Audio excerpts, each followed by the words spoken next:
এই ক্লাসে আমরা ফোরটার্ন প্রোগ্রামিং এর একেবারে বেসিক যে এলিমেন্টগুলো আছে, যে বিষয়গুলো না জানলে আমরা ফোরটার্ন প্রোগ্রামিং গুলো ভালোভাবে শিখতে পারবো না, সেই রিলেটেড বেসিক এলিমেন্টস নিয়ে আমরা আলোচনা করব।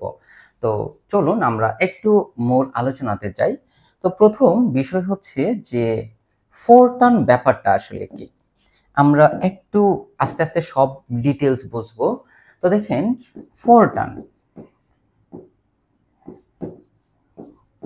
এই ফোরটার্ন শব্দটা দুইটা শব্দ থেকে এসেছে।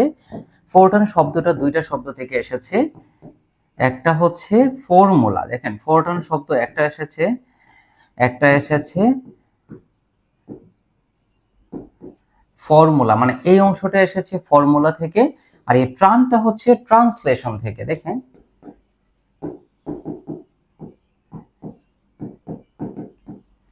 ট্রান্সলেশন থেকে, তার মানে এখানে এই ফর্মুলা আর এই হচ্ছে ট্রান্সলেশনের ট্রান, ফোরটার্নের ফোর, ট্রান্সলেশনের ট্রান থেকে এসেছে ফোরটার্ন। তাহলে ফোরটার্ন কি? ফোরটার্ন হচ্ছে একটা ল্যাঙ্গুয়েজ। যেমন আমাদের নিজস্ব একটা ল্যাঙ্গুয়েজ আছে বাংলা, আবার অনেকে ইংরেজিতে কথা বলে, চাইনিজ ভাষায় কথা বলে, তেমনি কম্পিউটারের সব থেকে প্রাচীন হাই লেভেল ল্যাঙ্গুয়েজ হচ্ছে ফোরটার্ন। এখানে একটা বিষয় আপনাকে বলে দিচ্ছি, ফোরটার্ন হচ্ছে কম্পিউটারের সব থেকে প্রাচীন অর্থাৎ সব থেকে পুরাতন high level language, high level language. Okay, তো এই ফোরটার্নটা একেবারে প্রথমে কম্পিউটারের মধ্যে ব্যবহার করা হয়েছিল অ্যাজ এ প্রোগ্রামিং ল্যাঙ্গুয়েজ হিসেবে, এবং এইটার অনেকগুলো সংস্করণ রয়েছে। তার মধ্যে গুরুত্বপূর্ণ এবং সবথেকে জনপ্রিয় দুইটা সংস্করণ নিয়ে আসলে আমরা এই টোটাল ক্লাসটা আলোচনা করব। একটা হচ্ছে 77 অর্থাৎ ফোরটার্ন 77, আর একটা হচ্ছে 1995। অলমোস্ট এই দুইটা ভার্সনই সেম। এরপরে আর ফোরটার্ন খুব বেশি একটা ভার্সন আসে নাই, আসলে এগুলো খুবই কম। বাট এই দুইটার মধ্যে 77 সব থেকে বেশি জনপ্রিয় ছিল। সো আমরা আমাদের এই টোটাল ক্লাসে যে বিষয়গুলো নিয়ে আলোচনা করব এবং আমাদের নেক্সট চ্যাপ্টারগুলোতে যে বিষয়গুলো নিয়ে আলোচনা করব, সেখানে আমরা ফোরটার্ন 77 যে ভার্সনটা ছিল সেইটা নিয়ে আলোচনা করব। এবং ফোরটার্ন 77 এবং ফোরটার্ন 1995 এর মধ্যে খুব অল্প পরিমাণে ডিফারেন্স রয়েছে। এইগুলো আমরা এই চ্যাপ্টারের মধ্যে আলোচনা করার চেষ্টা করব। তো ফোরটার্ন কি? ফোরটার্ন হচ্ছে কম্পিউটারের সব থেকে প্রাচীন হাই লেভেল ল্যাঙ্গুয়েজ।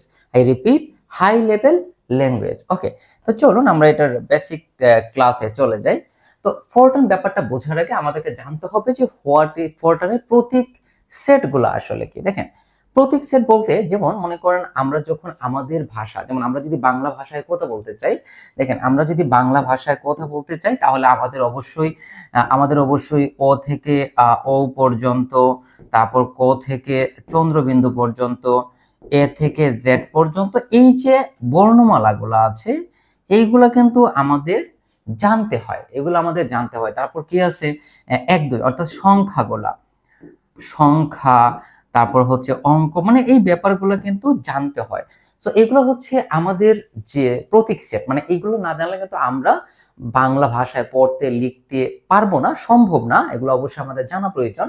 তেমনি ফোরটার্নেরও প্রতীক সেট রয়েছে, অর্থাৎ যে সেটগুলো না জানলে আপনি ফোরটার্ন প্রোগ্রামিং করতে পারবেন না। তো সেই সেটগুলো কি আমরা একটু দেখি।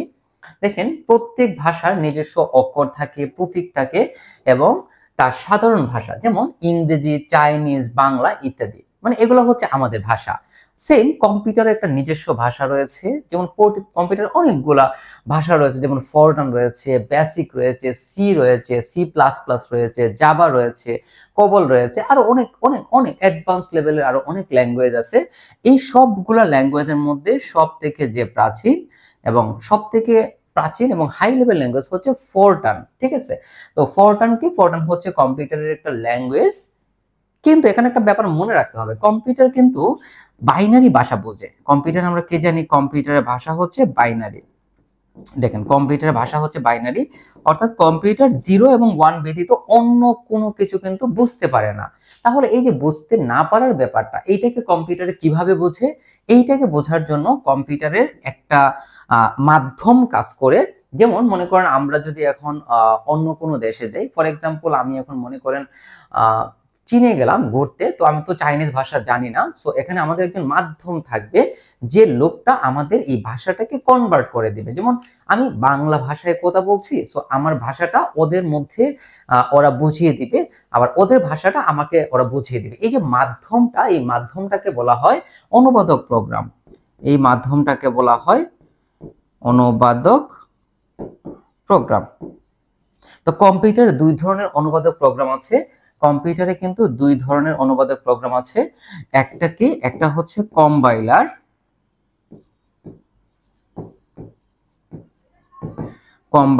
আর একটা হচ্ছে ইন্টারপ্রেটার।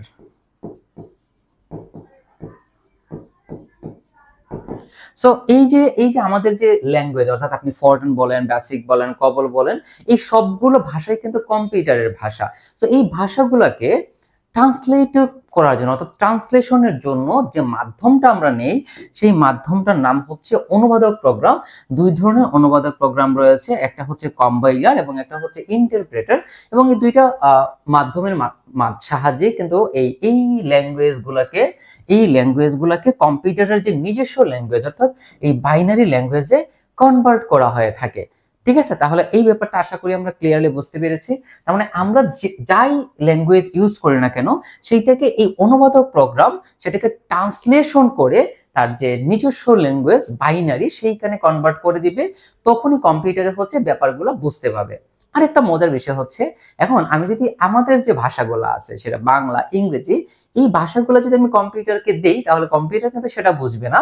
কম্পিউটার বুঝে তার নিজস্ব ভাষা, বাইনারি ভাষা, এবং এই ভাষাগুলোকে কম্পিউটারে কনভার্ট করে নেয় অনুবাদক প্রোগ্রামের সাহায্যে, এবং তখন সেই ভাষাটা কম্পিউটারে বুঝতে পারে। তার মানে আমাদের যে ভাষা বাংলা, সেটা কিন্তু কম্পিউটারে বুঝবে না, এটাকে আপনি ট্রান্সলেটও করতে পারবেন না। ব্যাপারটা আশা করে বুঝতে পেরেছে। তার মানে আমাদের যে ভাষাগুলো আছে এগুলো প্রথমত ফরট্রান এক্সপ্রেশনে নিতে হবে, তারপর ওইটাকে এই জায়গাতে নিলে, অর্থাৎ ফরট্রান এক্সপ্রেশনে নেওয়া হলে সেই ব্যাপারটাকে কম্পিউটারে বুঝতে পারবে তার অনুবাদক প্রোগ্রামের সাহায্যে। এতটুকু পর্যন্ত আশা করি আমরা ক্লিয়ার। ওকে, চলুন আমরা এখন একটু দেখবো যে ফরট্রানের ক্ষেত্রে ফরট্রানের প্রতীক সেট কোনগুলা। দেখেন, শুধু ভাষার নিজস্ব প্রতীক সেটের বিভিন্ন অক্ষর এবং প্রতীক ওই ভাষাতে ব্যবহৃত হয়। আচ্ছা দেখ, এগুলো আমরা একটু লিখে নিলাম, একটু দেখে নেবেন আপনারা। তো এই যে ফরট্রানের প্রতীক সেট, সেই প্রতীক সেটগুলো কি কি আমরা একটা একটা করে আমরা একটু বুঝবো। তো প্রথমে বলা হয়েছে অ্যাকচুয়ালি ফরট্রানের ক্যারেক্টার সেটের মধ্যে তিন ধরনের ক্যারেক্টার ব্যবহার করা হয়। একটা হচ্ছে আলফাবেটিক ক্যারেক্টার, অর্থাৎ বর্ণক্রমিক ক্যারেক্টার। যেমন ইংরেজি বর্ণমালার যে বড় হাতের এবং ছোট হাতের যে অক্ষরগুলো আছে, যেমন এ থেকে জেড পর্যন্ত এবং স্মল এ থেকে জেড পর্যন্ত, এই যে 26টা করে এখানে আলফাবেট আছে, এইগুলোকে আমরা কিন্তু ক্যারেক্টার হিসেবে ব্যবহার করতে পারি। ঠিক আছে, ফরট্রান ভাষায় এই দুইটাই সমতুল্য, অর্থাৎ আপনি এ বসালে যে বিষয়, এ বসালেও একই বিষয়। তবে এখানে মনে রাখতে হবে, মনে করেন আপনি লিখবেন অনু, তো আপনাকে লিখতে হবে এভাবে ANU, অথবা আপনাকে লিখতে হবে এভাবে, অর্থাৎ ANU। অর্থাৎ আপনি যদি ক্যাপিটাল আলফাবেট ইউজ করেন তাহলে সবগুলা ক্যাপিটাল, স্মল ইউজ করলে সবগুলা স্মল। ক্যাপিটাল এবং স্মলকে একসাথে ইউজ করা যাবে না। যেমন আপনি যদি চিন্তা করেন যে আপনি ANU লিখবেন, এগুলো ভুল, এটা ভুল, এগুলো কিন্তু সঠিক। ঠিক আছে, তার মানে আপনি আমাদের যে আলফাবেট আছে এ থেকে জেড পর্যন্ত, ওইগুলো আপনি ক্যারেক্টার হিসেবে ব্যবহার করতে পারবেন, তারপর এটাকে বলা হয় নিউমেরিক ক্যারেক্টার, অর্থাৎ নিউমেরিক মানে সাংখ্যিক। এখানে সংখ্যা থাকবে। কি কি সংখ্যা থাকবে? 0 থেকে 9 পর্যন্ত সংখ্যাগুলো থাকবে, অঙ্কগুলো থাকবে। 0 থেকে 9 পর্যন্ত অঙ্কগুলো থাকবে। এবং আরেকটা হচ্ছে স্পেশাল ক্যারেক্টার, অর্থাৎ ফরট্রানের ক্যারেক্টার হচ্ছে তিনটা। একটা হচ্ছে আপনার আলফাবেটিক ক্যারেক্টার, তারপর হচ্ছে নিউমেরিক ক্যারেক্টার, এবং আরেকটা হচ্ছে স্পেশাল ক্যারেক্টার। তো এই আলফাবেটিক ক্যারেক্টারের আলফাবেট গুলা ব্যতীত এবং 0 থেকে 9 পর্যন্ত ডিজিট গুলা ব্যতীত আরো কিছু স্পেশাল ক্যারেক্টার আছে। যেমন কি কি আছে? প্লাস আছে, মাইনাস আছে, অ্যাস্টারিক্স আছে, ইকুয়াল আছে, ডট আছে, ব্র্যাকেট আছে, ডলার চিহ্ন আছে, এবং স্পেস। এবং আমরা স্পেস, এখানে আমি এভাবে লিখলাম স্পেস, এইটা কিন্তু ইনভার্টেড কমা না, স্পেস। আমরা যে স্পেসটা ইউজ করি সেই স্পেসের কথা বলা হয়েছে। দেখেন স্পেস, এইগুলো হচ্ছে স্পেশাল ক্যারেক্টার। এখন এই যে ক্যারেক্টারগুলো, এই ক্যারেক্টারগুলো হচ্ছে ফরট্রান 77 যে ভার্সনটা ছিল সেইগুলাতে ব্যবহার করা যায়, সেগুলোতে ব্যবহার করা যায়। তাহলে 95 97 এর মধ্যে সামান্য একটু পার্থক্য আছে। দেখেন 95 ভার্সনে আরো কিছু বিশেষ ক্যারেক্টার সেখানে আমরা ব্যবহার করতে পারি, সেগুলো কি? আন্ডারস্কোর। আচ্ছা, এগুলো এই দুইটা জিনিসকে আমরা একটু হাইলাইট করি। আন্ডারস্কোর, সো আমরা যদি এখানে লিখি, মনে করেন এক্স রে, এইটা কিন্তু ভুল, কারণ এখানে ব্যবহার করা হয়েছে হাইপেন। এখানে কি ব্যবহার করা হয়েছে? হাইপেন ব্যবহার করা হয়েছে। হাইপেন ব্যবহার করা যাবে না। এই আন্ডারস্কোর কিন্তু হাইপেন না। যেমন আমরা এরকম ব্যবহার করি না, যেমন মনে করেন পিএম, এই যে নিচে যে টানটা দেওয়া হয়, আমি জাস্ট বোঝার জন্য বললাম। তো এই ব্যাপারটার নাম হচ্ছে আন্ডারস্কোর। ওইটা কিন্তু 95 ভার্সনে ব্যবহার করা যায়। এছাড়া note of exclamation, inverted comma, তারপর হচ্ছে পার্সেন্টেজ, এন্ড তারপর হচ্ছে কোলন, তারপর হচ্ছে লেস দেন গ্রেটার দেন, এই যে ব্যাপারগুলো এগুলো হচ্ছে 95 ভার্সনে ব্যবহার করা যায়। বাট ওইগুলো কিন্তু আবার ওই যে 77 এ ব্যবহার করা যায় না। এই সামান্য একটা পার্থক্য হচ্ছে আমাদের 95 এবং 77 এর মধ্যে ডিফারেন্স। ব্যাপারটা আশা করি ক্লিয়ার। ওকে, এখন আমরা এখানে দেখব ফরট্রানের স্টেটমেন্ট লেখার নিয়ম। সো ফরট্রানে কিন্তু আমরা যে স্টেটমেন্টগুলো লিখবো, অর্থাৎ আমরা যখন ফরট্রানের কিন্তু একটা প্রোগ্রাম আছে, সেই বা একটা অ্যাপ আছে যেটার মাধ্যমে আমরা হচ্ছে প্রোগ্রামিংগুলো করতে পারি। ফোর্স 2.0 বা ফোর্স 3.0, এগুলো হচ্ছে ফরট্রানের খুবই খুবই খুবই জনপ্রিয় অ্যাপ বা সফটওয়্যার বলা যায়। এই সফটওয়্যারগুলোর সাহায্যে আমরা খুব ইজিলি এই প্রোগ্রামিংগুলোকে রান করতে পারি। এখন দেখেন এই এই এই সফটওয়্যারটা যখন আমরা ওপেন করব, তখন আমাদের যে হোম পেজটা শো করবে, ওই ব্যাপারটাকে বলা হয় পাঞ্চ কার্ড। অর্থাৎ এখানে 5টা পার্ট থাকে। দেখেন ফরট্রান স্টেটমেন্ট লেখার জন্য ফাইলে বা মনিটরের পর্দায় যে পাঞ্চ প্রদর্শিত হবে, যে পাঞ্চ কার্ডে কিন্তু 8টা কলাম 80টা কলাম পাওয়া যায়, যার প্রতিটা কলামে একটি মাত্র ক্যারেক্টার থাকে এবং ফরম্যাটেড। আচ্ছা, এই যে ব্যাপারগুলো, এগুলোকে বলা হয় ফরট্রানের কি বলা হয়? স্টেটমেন্ট লেখার নিয়ম। সো আমরা এইটাকে একটু আমরা দেখবো। সো এটার 5টা ফিল্ড রয়েছে। প্রথম ফিল্ডটার নাম হচ্ছে কমেন্ট ফিল্ড, যেটা ফার্স্ট কলামের মধ্যে থাকে। এখানে একটু বলি, ফরট্রানের মধ্যে কিন্তু আমরা যখন ফরট্রান অ্যাপটাকে ওপেন করব, তখন সেখানে টোটাল 80টা কলাম থাকবে। আপনি ফরট্রান 2.0 3.0 যে ভার্সনটাই মানে ইনস্টল করেন না কেন, আপনার ওইখানে কিন্তু টোটাল 80টা কলাম দেখা যাবে।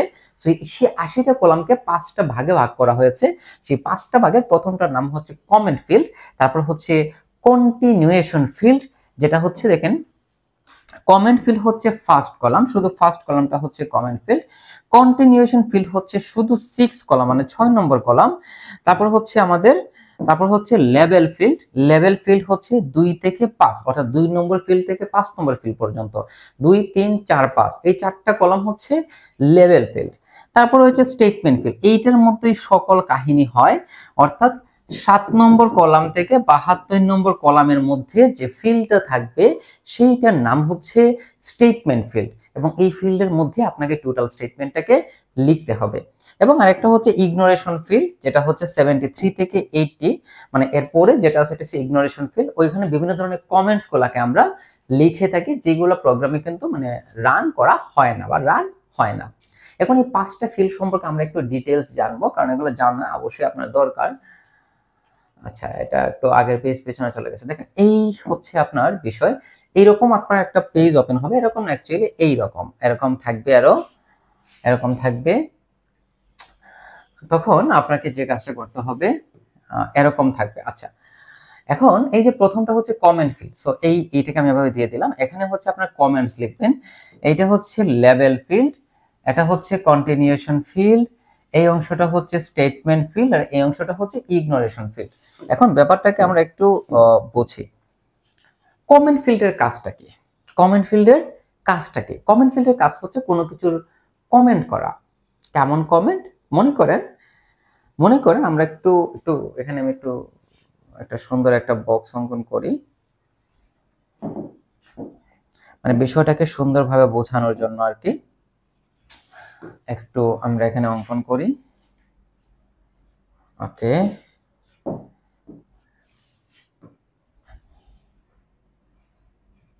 প্রথমত হচ্ছে আমাদের কমেন্ট ফিল্ড। আচ্ছা, এগুলাকে আমরা একটু দিয়ে দিই, এগুলো ছোট ছোট থাকবে কারণ এখানে আপনার জায়গা কম, দরকার কম পড়ে। আচ্ছা, সো আমাদের এটা অঙ্কন করার কাজ শেষ। সো এইটার নাম হচ্ছে কমেন্ট ফিল্ড। তারপরে কে ছিল দেখেন, লেভেল ফিল্ড, কন্টিনিউয়েশন ফিল্ড। এটা হচ্ছে লেভেল ফিল্ড, এটা হচ্ছে কন্টিনিউয়েশন ফিল্ড, এটা হচ্ছে স্টেটমেন্ট ফিল্ড, আর এটা হচ্ছে ইগনোরেশন ফিল্ড। এখন এই ফিল্ডগুলোর কাজটা কি আমরা একটু বুঝি। এই ফিল্ডগুলোর কাজটা কি আমরা একটু বুঝি। মনে করেন আপনি একটা ব্যাংকের লাভ ক্ষতির হিসাব করবেন। তো আপনি ব্যাংক থেকে মনে করেন সরল মুনাফা হিসেবে, সাধারণত ব্যাংকে কিন্তু সরল মুনাফা হিসেবে ঋণ প্রদান করে থাকে। তো আমরা ধরে নিলাম একটা ব্যাংকে তার একজন কাস্টমারকে 1,00,000 টাকা দিল এবং সেটা হচ্ছে সরল মুনাফায়। তো সরল মুনাফা মানে কি, সিম্পল ইন্টারেস্ট। এখন কম্পিউটারে এত বড় করে লিখতে আপনার সময় বেশি লাগবে, সো আমরা কি করব দেখেন, আমরা জাস্ট এই যে সিম্পল ইন্টারেস্ট,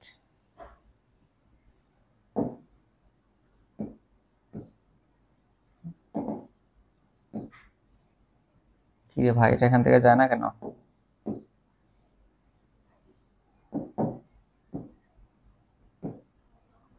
আচ্ছা, যাই হোক, সো এই সিম্পল ইন্টারেস্টকে এভাবে লেখা যায় SINT। সো আপনি যখন এখানে কমেন্ট ফিল্ডে আপনি SINT লিখে দিবেন, যে কমেন্ট ফিল্ডে যখন আপনি SINT লিখে দিবেন তখন এটা দ্বারা বোঝাবে এইটা হচ্ছে সিম্পল ইন্টারেস্ট। এবং এই টোটাল অংশটা এই কম্পিউটারে আর প্রিন্ট করবে না, কারণ আপনি এখানে SINT লিখে দিয়েছেন, তার মানে এটা দ্বারা আসলে কমেন্টকে বোঝানো হচ্ছে। মানে এইটা দ্বারা আমরা জাস্ট এই যে বড় একটা ব্যাপার এটাকে আমরা ছোট করে বোঝালাম। সো এইটা কম্পিউটারে রান করবে না, ওইটা বাদ দিয়ে বাকিগুলো রান করবে। এই ব্যাপারটা হচ্ছে আমাদের কমেন্ট ফিল্ড। আমরা একটা একটা করে ফিল্ডে যাই। দেখেন এখানে কি বলা হয়েছে যে এই সকল ফিল্ডে ফরেন স্টেটমেন্ট লিখতে আমরা আরো কিছু নিয়ম অনুসরণ করে থাকি, যাদেরকে ফরেন স্টেটমেন্ট লেখার নিয়মাবলী বা পাঞ্চিং নিয়ম বলা হয়ে থাকে। সো নিয়মগুলো আমরা একটু দেখি। প্রথমত হচ্ছে কমেন্ট ফিল্ড। কমেন্ট ফিল্ডের কাজটাকে দেখেন, 1 নং কলামকে কমেন্ট ফিল্ড বলে। 1 নং কলামে আমরা সি অথবা এই অ্যাস্টারিক্স টাইপ করে 2য় নং কলাম থেকে 80 নং কলাম পর্যন্ত কমেন্ট লেখা যায়। আচ্ছা, তার মানে 1 নং কলামে আমরা সি লিখবো এবং 2 নং থেকে 80 নং পর্যন্ত আমরা কমেন্ট লিখতে পারি। তার মানে এখানে আমার একটু ভুল হয়েছে। এই ব্যাপারটা দেখেন, এই ব্যাপারটা হচ্ছে আমরা এখানে আমরা 1 লিখবো, মানে এখানে হবে লেভেল নাম্বার। আর এখানে আমরা লিখে নিব SINT, আর এখানে আমরা লিখবো SINT মানে কি, সিম্পল ইন্টারেস্ট। আপনি এই 2 নং থেকে এই জায়গা থেকে এই জায়গা পর্যন্ত আপনি কমেন্টস লিখতে পারবেন। ঠিক আছে, এই ব্যাপারটা হচ্ছে। আর এখানে হচ্ছে লেভেল আপনার, সরি, এখানে আপনাকে সি লিখতে হবে, এখানে আপনাকে সি লিখতে হবে। এই যে দেখেন এখানে আমাদেরকে কি করতে হবে, 1 নং কলামে সি লিখতে হবে, অথবা এই যে অ্যাস্টারিক সিম্বলটা আছে এইটা লিখে আমরা 2য় কলাম থেকে, মানে 2 নং কলাম থেকে 80 নং কলাম পর্যন্ত আমরা মন্তব্য লিখতে পারবো। কমেন্ট লাইন কম্পাইলার অনুবাদ করে না, সুতরাং যে কোনো কমেন্ট আমরা লিখতে পারি। যেটা আমি একটু আগে বললাম যে এইটা কিন্তু কম্পিউটার আপনার মানে রান করবে না, বা এটাকে অনুবাদ করবে না। রান করা মানে অনুবাদ করা, কম্পিউটার করবে না। সো এটা এখানে আপনি আপনার ইচ্ছা মতো লিখতে পারবেন। তবে এখানে আপনাকে সি লিখতে হবে, তার মানে এটা কমেন্টস, আর এখানে আপনি আপনার ইচ্ছা মতো লিখতে পারবেন এই বরাবর। ওকে, প্রোগ্রামের পরিচিতি যে বলা হয়েছে, প্রোগ্রামের পরিচিতি বা ব্যাখ্যা দেওয়ার জন্য যে আমরা একটু আগে বললাম না যে আমরা সিম্পল ইন্টারেস্ট লিখেছি, এটাকে আমরা SINT লিখেছি সংক্ষেপে। আমরা যখন প্রোগ্রাম লিখবো তখন সিম্পল ইন্টারেস্ট শব্দটা না লিখে আমরা SINT লিখবো। এই যে ব্যাপারটা না, এইটাই হচ্ছে আসলে কমেন্ট ফিল্ডের কাজ। ওকে, এইগুলো আপনি চ্যাপ্টারে এগুলো অনেক পাবেন। তারপর হচ্ছে কন্টিনিউয়েশন ফিল্ড। কন্টিনিউয়েশন ফিল্ড মানে কি, যেটাকে কন্টিনিউ করবে। দেখেন এখানে একটু আমরা বুঝি কি বলেছে দেখেন, 6ষ্ঠ কলামকে কন্টিনিউয়েশন ফিল্ড বলা হয়ে থাকে যদি কোনো ফরটার্ন স্টেটমেন্ট 7 থেকে 72 কলামের মধ্যে না আটে বা না জায়গা হয়। মনে করেন আপনি এমন একটা স্টেটমেন্ট লিখলেন যেটা আপনার ওই যে 7 থেকে 72 এর মধ্যে হলো না, যেমন যেমন মনে করেন এখানে আপনার হলো না, এটা হচ্ছে আমাদের স্টেটমেন্ট ফিল্ড। সো দেখেন এটা হচ্ছে আমাদের কি, এটা হচ্ছে এই যে এটা হচ্ছে আমাদের কন্টিনিউয়েশন ফিল্ড। লেভেল ফিল্ডে আমরা পড়ে আসছি, এটা হচ্ছে আমাদের স্টেটমেন্ট ফিল্ড। এখন আপনি এখান থেকে স্টেটমেন্ট লেখা শুরু করলেন, এখানে এতটুকু পর্যন্ত আপনার জায়গা হলো না, জায়গা হলো না, তখন আপনাকে কি করতে হবে, তখন আপনাকে হচ্ছে এখানে আপনাকে একটা লেভেল নাম্বার দিয়ে এটাকে সেকেন্ড লাইন থেকে লিখতে হবে। ব্যাপারটা একটু বুঝি আমরা, দেখেন। তখন ষষ্ঠ কলামে ফাঁকা স্থান দেখেন কি বলেছে, যদি না আটে তবে ষষ্ঠ কলামে ফাঁকা স্থান ও শূন্য ব্যতীত ফাঁকা স্থান রাখা যাবে না, শূন্য রাখা যাবে না। যে কোনো ফোরটার্ন ক্যারেক্টার, তো ফোরটার্নে বিভিন্ন ধরনের ক্যারেক্টার আমরা পড়েছিলাম, মনে আছে, এ থেকে জেড, 0 থেকে 9 এবং কিছু স্পেশাল ক্যারেক্টার ছিল। তো এই ক্যারেক্টার বসে পরবর্তী লাইনে লিখতে হয়। ষষ্ঠ কলামে শূন্য ও ফাঁকা স্থান ব্যতীত যে কোনো ফোরটার্ন ক্যারেক্টার লিখলে ওই লাইনকে ফোরটার্ন কম্পাইলার পরবর্তী লাইন বা স্টেটমেন্টের অংশ হিসেবে গণ্য করে। আচ্ছা, ব্যাপারটাকে একটু বুঝি। মনে করেন আপনি একটা স্টেটমেন্ট লিখবেন। সো আমরা মনে করেন একটা স্টেটমেন্ট আমরা লিখলাম, এই হচ্ছে আমাদের একটা স্টেটমেন্ট, কিন্তু এখানে এসে শেষ হয় নাই, আমাদের আরো লিখতে হবে। তখন আমরা কি করব, তখন আমরা অবশ্যই নিচ থেকে এটাকে লিখবো, কিন্তু ফোরটার্ন ভাষায় কিন্তু এক একটা লাইনকে আলাদা আলাদা লাইন হিসেবে চিন্তা করে। তার মানে এই যে এই লাইন আর এই লাইন, দুইটা লাইন কিন্তু অ্যাকচুয়ালি একটা লাইন, কিন্তু আমি লিখেছি দুইটা লাইনে। তো ফোরটার্ন কিন্তু এটাকে দুইটা লাইন হিসেবে এটাকে অনুবাদ করে দিবে, তখন কিন্তু আমাদের আউটপুটটা ভুল আসবে। তাই আমরা এখানে একটা ক্যারেক্টার লিখে দিব। সো মনে করেন আমরা এখানে একটা ক্যারেক্টার দিলাম 2, মানে এখানে আমরা যে ক্যারেক্টার গুলো পড়েছিলাম এ থেকে জেড, 0 থেকে 9 এবং কিছু স্পেশাল ক্যারেক্টার ছিল, এইগুলোর মধ্যে যে কোনো একটা ক্যারেক্টার এখানে বসিয়ে দিবেন। বসিয়ে দিয়ে এই প্রোগ্রামটা যে লাইনগুলো আছে, 2টা লাইন, 3টা লাইন, 4টা লাইন, যতগুলো লাইন হোক সমস্যা নাই, বাট আপনি এটাকে লিখে দিবেন, ঠিক আছে। আচ্ছা, সো এটা হচ্ছে আমাদের কন্টিনিউয়েশন ফিল্ডের কাজ। আশা করি বুঝতে পেরেছি। তারপর হচ্ছে লেভেল ফিল্ড। লেভেল ফিল্ডের কাজ কি, 1 থেকে 5 নং কলামকে আসলে লেভেল ফিল্ড বলা হয়ে থাকে। এবং এইটার কাজটা কি দেখেন, যদি কোনো স্টেটমেন্টে আমরা লেভেল নাম্বার ব্যবহার করে থাকি তবে তা 1 থেকে 5 কলামের মধ্যে লিখতে হয়। সুতরাং লেভেল নাম্বার 5 অঙ্ক বিশিষ্ট হতে পারে। লেভেল নাম্বার আপনার 5 অঙ্ক বিশিষ্ট হতে পারে। অর্থাৎ আপনি যদি লেভেল নাম্বার লিখতেছেন, মনে করেন 22, এটা একটা লেভেল নাম্বার লিখতে পারেন। 203 লেভেল নাম্বার লিখতে পারেন। 9297 লেভেল নাম্বার লিখতে পারেন। 20289 লেভেল নাম্বার লিখতে পারেন। বা 202090 এই বা 99 এইটাকে লেভেল নাম্বার হিসেবে লেখা যাবে না, কারণ এখানে ক্যারেক্টার হয়ে গিয়েছে 6টা। 5 ক্যারেক্টারের বেশি আপনি লেভেল নাম্বার ব্যবহার করতে পারবেন না। ওকে, লেভেল নাম্বার অবশ্যই চিহ্নহীন ও শূন্য পূর্ণ সংখ্যা হতে হবে। মনে রাখতে হবে আপনি 10কে লেভেল নাম্বার হিসেবে ব্যবহার করতে পারবেন, অবশ্যই পারবেন, বাট 0কে আপনি লেভেল নাম্বার হিসেবে ব্যবহার করতে পারবেন না। অর্থাৎ শূন্য আলাদাভাবে লেভেল নাম্বার হবে না, বাট শূন্য যদি কারো কিছুর সাথে যুক্ত থাকে, হুইচ ইজ গুড, কোনো সমস্যা নাই, ঠিক আছে।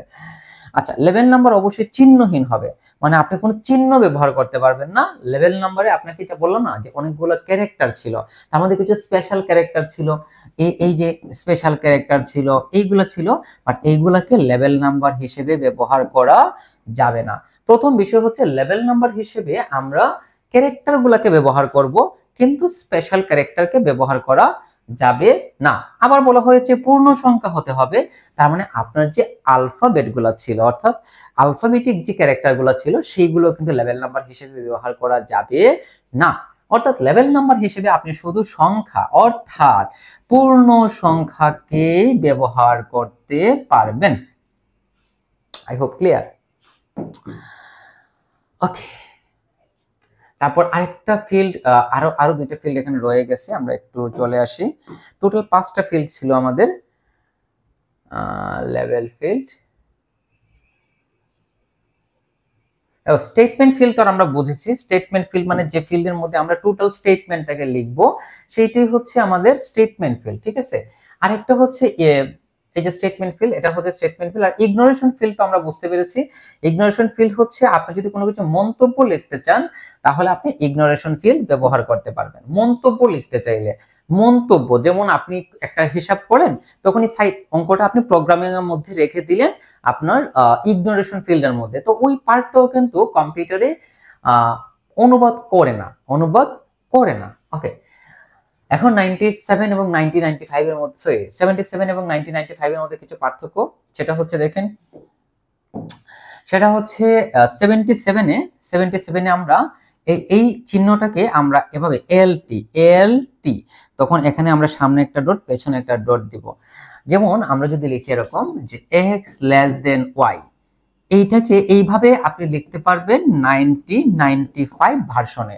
1995 ভার্সনে আপনি এইভাবে লিখতে পারবেন, বাট 77 ভার্সনে লেখা যাবে না। 77 ভার্সন আপনাকে এভাবে লিখতে হবে এক্স তারপর ডট লেস দেন তারপর dot y, less than y, এই যে এইভাবে আপনাকে লিখতে হবে। ব্যাপারটা কিন্তু এরকম। আর লেস দেন ইকুয়াল যদি হয় তাহলে এটা এক্স ক্যাপিটাল হবে, তাহলে এটা হবে x less than equal y. এই হচ্ছে আমাদের 77 এবং 1995 এর মধ্যে মূল পার্থক্য। ঠিক আছে, ব্যাপারটা আশা করি ক্লিয়ার।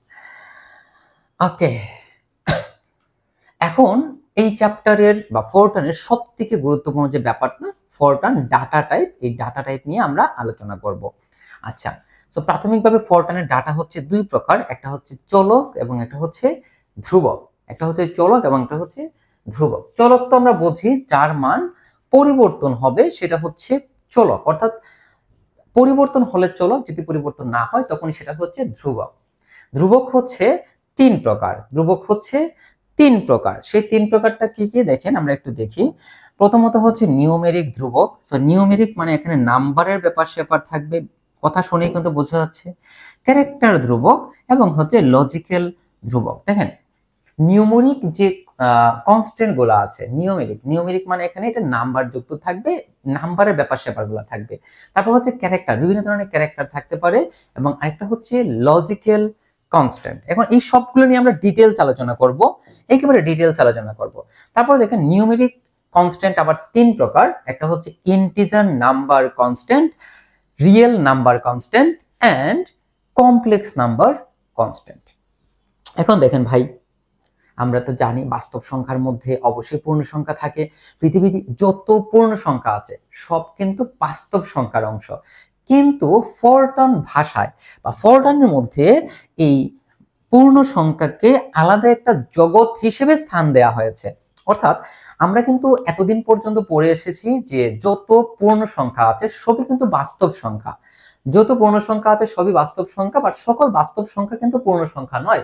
ব্যাপারটাকে একটু ক্লিয়ার করে মনে করেন আমরা একটা সংখ্যা লিখলাম 20, এটা অবশ্যই একটা ইন্টিজার নাম্বার, এটা অবশ্যই একটা কি ইন্টিজার নাম্বার। ওকে, এটা হচ্ছে পজিটিভ ইন্টিজার, যাই হোক বাট এটা একটা ইন্টিজার নাম্বার। আচ্ছা, এখন আমি যদি লিখি আপনাকে 1.97, এইটা হচ্ছে রিয়েল নাম্বার। এটা কি রিয়েল নাম্বার? তাহলে এটা কি রিয়েল নাম্বার না? 20 কি রিয়েল নাম্বার না? Definitely real number. কারণ আমরা জানি কি যে বাস্তবে যত সংখ্যা পাওয়া যায়, মূলদ অমূলদ সকল সংখ্যাকে কিন্তু আসলে বাস্তব সংখ্যা বলা হয়ে থাকে। সহজ বিষয় ভাই এটা। তাহলে পৃথিবীতে যত বাস্তব সংখ্যা আছে তার মধ্যেই কিন্তু পূর্ণ সংখ্যাগুলো আছে, অর্থাৎ সব পূর্ণ সংখ্যাই বাস্তব সংখ্যা। কিন্তু ফরটান ভাষায় দুইটা টোটালি আলাদা জগৎ, বাস্তব সংখ্যার একটা বিষয়, পূর্ণ সংখ্যার একটা বিষয়, দুইটাকে একসাথে করা যাবে না। এবং কেন করা যাবে না, পার্থক্যটা কি, সেটা আমরা একটু পরে আলোচনা করব। ঠিক আছে, ওকে। এবং একটা হচ্ছে কমপ্লেক্স নাম্বার। ওকে, আবার হচ্ছে রিয়েল নাম্বারকে আবার দুই ভাগে ভাগ করা হয়েছে। মানে রিয়েল নাম্বার এখানে সব কিন্তু কনস্ট্যান্ট, তো রিয়েল নাম্বার কনস্ট্যান্টকে আবার দুই ভাগে ভাগ করা হয়েছে, সিঙ্গেল প্রেসিশন এবং ডাবল প্রেসিশন। ঠিক আছে, আবার সিঙ্গেল প্রেসিশনকে দুই ভাগে ভাগ করা হয়েছে, একটা হচ্ছে ডেসিমেল পয়েন্ট ফর্ম এবং একটা হচ্ছে এক্সপোনেনশিয়াল ফর্ম। তো এই যে এখানে এতগুলো প্রকারভেদ আমরা আলোচনা করেছি, সেই সবটি প্রকারভেদ নিয়ে আমরা ডিটেইলস আলোচনা করব। ঠিক আছে, চলুন। ওকে, প্রথম বিষয় হচ্ছে চলক কি? চলক হচ্ছে যার মান পরিবর্তন হয়ে যায়, সেটাই হচ্ছে চলক। আর এই ধ্রুবক নিয়ে আমরা এখন আলোচনা করব। তো প্রথমত হচ্ছে একটা একটা করে আমরা আলোচনা করি। ফরটান ভাষায় দুই ধরনের ডাটা দেখা যায়, যেটা আমরা বললাম, একটা হচ্ছে চলক এবং একটা হচ্ছে কি ধ্রুবক। একটা হচ্ছে চলক এবং একটা হচ্ছে ধ্রুবক, অর্থাৎ কনস্ট্যান্ট এবং ভেরিয়েবল। ধ্রুবক কি? ধ্রুবক হচ্ছে ফরটান প্রোগ্রাম নির্বাহের সময় যে সমস্ত রাশির মান পরিবর্তন হয় না, কনস্ট্যান্ট, পরিবর্তন হবে না, তাদেরকে ধ্রুবক বা ফরটান ধ্রুবক বলা হয় থাকে। যেহেতু এটা ফরটান ল্যাঙ্গুয়েজ, দ্যাট মিন্স এটাকে আমরা বলতে পারি ফরটান কনস্ট্যান্ট। আচ্ছা, তো ফরটান ভাষায় তিন ধরনের কনস্ট্যান্ট ব্যবহার করা হয়। নিউমেরিক কনস্ট্যান্ট অর্থাৎ সাংখ্যিক ধ্রুবক, তারপর হচ্ছে সিঙ্গেল অথবা ক্যারেক্টার কনস্ট্যান্ট অর্থাৎ স্ট্রিং অর ক্যারেক্টার কনস্ট্যান্ট, যেটাকে আমরা বর্ণ ধ্রুবক বলতে পারি, এবং আরেকটা হচ্ছে লজিক্যাল কনস্ট্যান্ট বা যৌক্তিক ধ্রুবক। এখন একটা একটা করে আমরা আলোচনা করি। দেখেন, প্রথমত হচ্ছে নিউমেরিক কনস্ট্যান্ট। ফোরট্রান প্রোগ্রামে যে সকল সংখ্যা ব্যবহার করা হয় তাদেরকে সংখ্যা ধ্রুবক বলা হয়। আমরা আগে বলেছিলাম নিউমেরিক মানে হচ্ছে এখানে সংখ্যাযুক্ত ব্যাপারগুলো থাকবে। এখন এখানে প্রত্যেকটা বিষয় আমি একটু বোঝানোর চেষ্টা করব। সো প্রথমে বলা হয়েছে সংখ্যা ধ্রুবক লেখার জন্য আমরা 0 থেকে 9 পর্যন্ত যে ডিজিটগুলো আছে সেগুলো আমরা ব্যবহার করতে পারি, প্লাস চিহ্ন ব্যবহার করতে পারি, মাইনাস চিহ্ন ব্যবহার করতে পারি, দশমিক বিন্দু ব্যবহার করতে পারি, ফাঁকা স্থান ব্যবহার করতে পারি। এই সব বিষয় কিন্তু আমরা এই নিউমেরিক কনস্ট্যান্টের মধ্যে ব্যবহার করতে পারি। কিন্তু ওই যে নিউমেরিক কনস্ট্যান্টের যে আবার তিনটা প্রকারভেদ ছিল, real number constant, integer number constant and complex number constant, এইগুলোর ক্ষেত্রে এই ব্যাপারগুলাই কিন্তু আসলে প্যাচটা লাগাইছে। এই ব্যাপারগুলোই প্যাচটা লাগাইছে কিভাবে একটু দেখি আমরা। দেখেন, ফোরট্রান ভাষায় 3 প্রকার নিউমেরিক কনস্ট্যান্ট ব্যবহার করা হয়: integer number constant, real number constant and complex number constant. এখন আসেন এগুলোর আলাদা আলাদা করে আমরা একটু পড়ি যে কি আছে এগুলোর মধ্যে। সো প্রথম বিষয়টা হচ্ছে আমরা একটা একটা করে দেখি যে সকল সংখ্যার সাথে দশমিক বিন্দু থাকে না, থাকা যাবে না, তাদেরকে পূর্ণ সংখ্যা ধ্রুবক বলা হয়ে থাকে। ফর এক্সাম্পল, এই যে 20 এটা একটা ধ্রুবক এবং এটা একটা পূর্ণ সংখ্যা ধ্রুবক। কেন পূর্ণ সংখ্যা ধ্রুবক? কারণ এখানে কোনো দশমিক নাই। যদি আমি এখানে দশমিক দিয়ে দিতাম, যদি আমি দশমিক 0 দিয়ে দিতাম, দেখেন 20 এবং 20 মানে 20 এবং 20.0 এর মধ্যে পার্থক্য নাই, দুইটা একই জিনিস, দুইটা মান একই।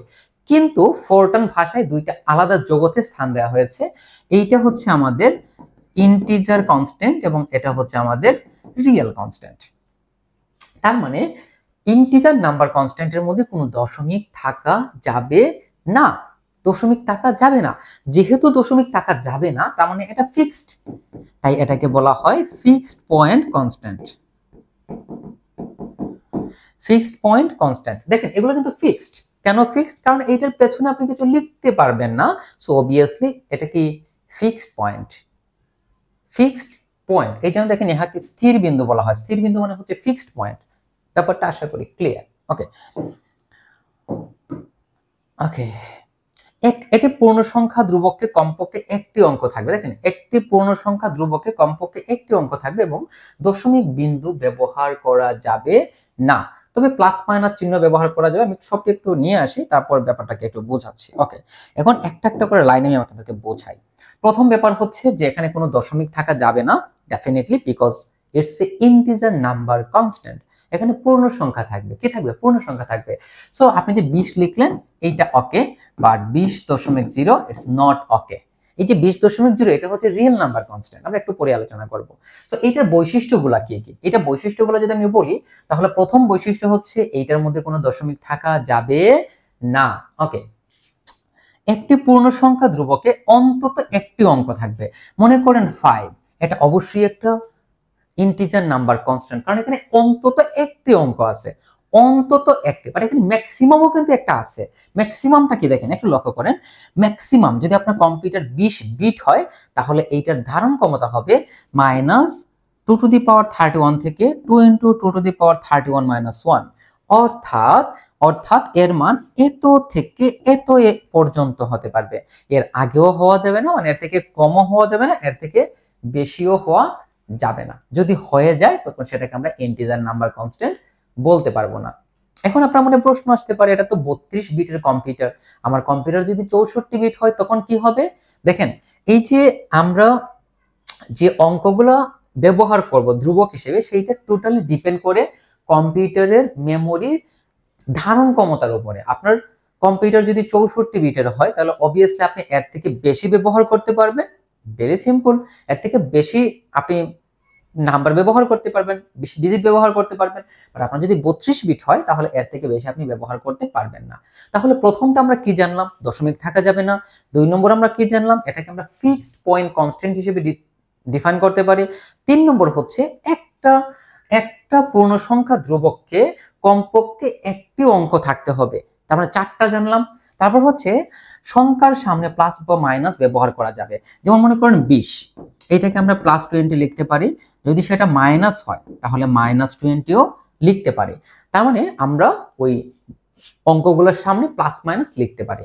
তবে যদি কোনো কিছু না থাকে, যেমন এখানে আমরা কি লিখেছি, শুধু 20, কিছু নাই, সো এটার সামনে কম্পিউটার ধরেই নিবে যে তার সামনে কি আছে, প্লাস আছে। এগুলো আমরা জানি যে কোনো সংখ্যার সামনে কিছু নাই মানে এখানে কি আছে, প্লাস আছে, এটা কম্পিউটারও জানে। ঠিক আছে, আচ্ছা, এটা এখন বলা হয়েছে। এই হচ্ছে টোটাল বিষয়। তাহলে এই যে 5-6টা বিষয় বললাম, এইগুলো হচ্ছে রিয়েল নাম্বার কনস্ট্যান্টের বৈশিষ্ট্য, সরি, ইন্টিজার নাম্বার কনস্ট্যান্টের বৈশিষ্ট্য। এখন আসেন রিয়েল নাম্বার কনস্ট্যান্টের বৈশিষ্ট্যতে আমরা চলে আসি। এই হালকা একটু পার্থক্য আছে দুইটার মধ্যে। সো প্রথম পার্থক্য কি দেখেন, প্রথম পার্থক্যটা হচ্ছে যে দশমিক বিন্দু সমূহ সংখ্যাকে বাস্তব সংখ্যা ধ্রুবক বলা হয়ে থাকে, ইহাকে ভাসমান বিন্দু অর্থাৎ ফ্লোটিং, এটাকে বলা হয় ফ্লোটিং পয়েন্ট কনস্ট্যান্ট। ওকে, এখন প্রশ্ন হচ্ছে যে রিয়েল নাম্বার কনস্ট্যান্ট এবং ফ্লোটিং ইন্টিজার নাম্বার কনস্ট্যান্টের মধ্যে মূল পার্থক্যটা কোন জায়গাতে, ব্যাপারটাকে আমি একটু বোঝানোর চেষ্টা করি। দেখেন, খুবই মজার বিষয় এখান থেকে। মনে করেন আমার কাছে একটা ডিজিট আছে, মনে করেন 109, এটা অবশ্যই আপনার ইন্টিজার নাম্বার কনস্ট্যান্ট, ডেফিনেটলি এটা ইন্টিজার নাম্বার কনস্ট্যান্ট। এখন যদি আমি আপনাকে এটাকে এভাবে বলি 109.235799002, আমি এরকম লিখলাম। এখন এটাকে আপনি অনেক ভাবে লিখতে পারেন। কিভাবে লিখতে পারেন দেখেন, এটাকে আপনি এভাবে লিখতে পারেন 109.2, আবার লিখতে পারেন 109.23, আবার 109.235। তার মানে দেখেন এখানে দশমিকের পরের যে ডিজিট গুলো আছে এগুলো কিন্তু ফিক্সড না। এই জন্য এটাকে বলা হয় ফ্লোটিং পয়েন্ট কনস্ট্যান্ট, অর্থাৎ ভাসমান বিন্দু সংখ্যা, ভাষা অবস্থায় নির্দিষ্ট কোনো তার অবস্থান নাই, আমরা আমাদের চাহিদা অনুযায়ী যা নিব সেইটাই মান প্রদর্শন করবে। আপনি 102.9 নিলে আপনার একটা সমস্যার যে সমাধান আসবে 109.23 মানে 2-3 নিলে তার থেকে একটু 19-20 হবে।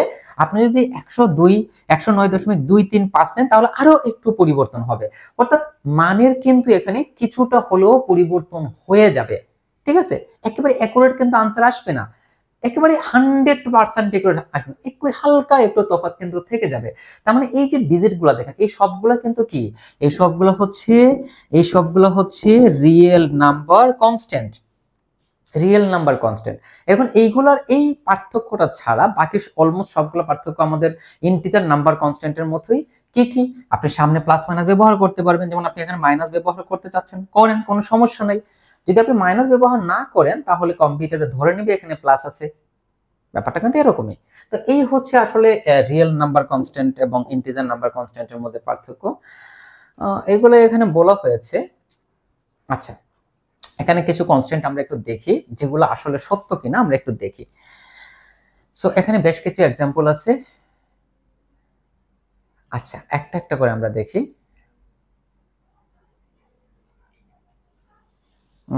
কি বলেছে, আর ভ্যালিড, হ্যাঁ এগুলো ঠিক আছে, তো সমস্যা নেই।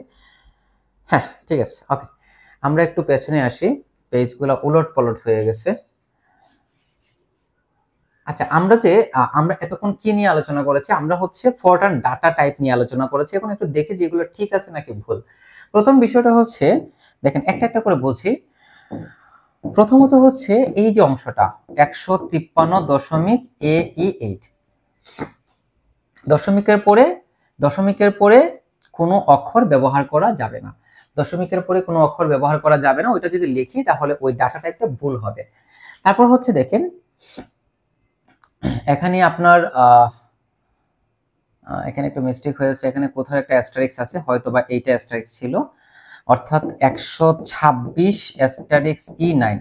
অ্যাস্টারিক্স কখনোই ব্যবহার করা যাবে না আমাদের রিয়েল নাম্বার কনস্ট্যান্ট, তো কনস্ট্যান্ট হিসেবে এই অ্যাস্টারিক্স কিন্তু ব্যবহার করা যাবে না। ঠিক আছে, ব্যাপারগুলো আমরা একটু আগে যা আলোচনা করলাম এগুলো জাস্ট দেখবো ঠিক আছে কিনা। তারপর দেখেন